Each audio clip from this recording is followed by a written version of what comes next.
2023 წლის ერთიანი ეროვნული გამოცდები ფიზიკაში ამოცანა ნომერი 21. +q და +2q დადებითი ნიშნის მუხტები მოთავსებულია ტოლგვერდა და სამკუთხედის წვეროებში, რომელიც შეიძლება იყოს სამკუთხედის O ცენტრში ელექტროსტატიკური ველის მიმართულებაა უგეკითხებიან. კარგით, ესე იგი, მოდით ახლა ეს სურათი ასე გავადიდოთ. როგორც გითხრეს და როგორც ხედავთ, ამ ტოლგვერდა და სამკუთხედის ერთ წვეროში არის +q მუხტი, მაგ არის მეორე წვეროში +q მუხტი და მესამე წვეროში გვაქვს +2q მუხტი. ახლა იქიდან გამომდინარე, რომ დადებითი მუხტის მიერ შექმნილი ველის სივრცის ნებისმიერ წერტილში ამ q მუხტიდან გამოდიან რადიალურად გარეთ, შესაბამისად +q მუხტი O წერტილში შექმნის ველს, რომელიც მიმართული იქნება ამ სახით, ასე, ეს იქნება ელექტრული ველი შექმნილი q მუხტის მიერ პირველ წერტილში.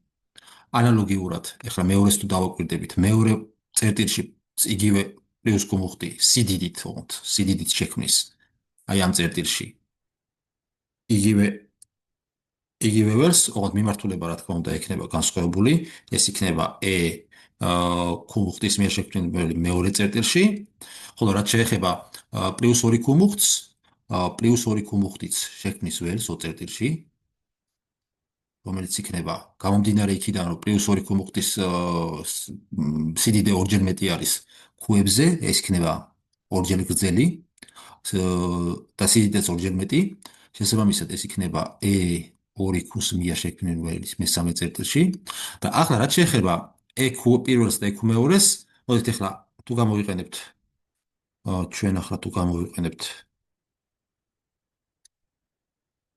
პარალელოგრამის შეკრების წესს ვექტორებისთვის, ამის ველი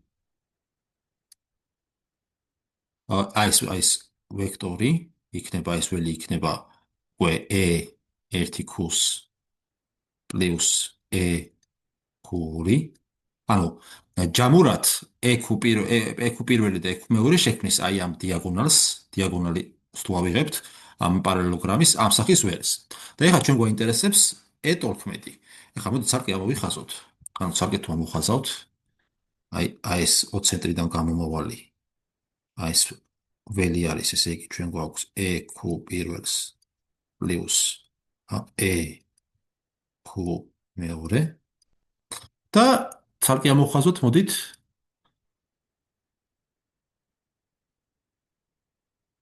აი ეს იქნება უკვე E2q სამი ველი და რეალურად ჩვენ გიკითხებიან ამ ორი ვექტორის ვექტორულ ჯამს.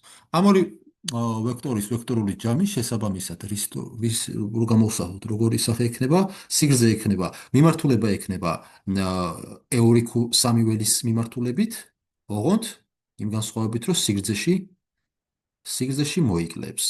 აი ეს იქნება უკვე E12.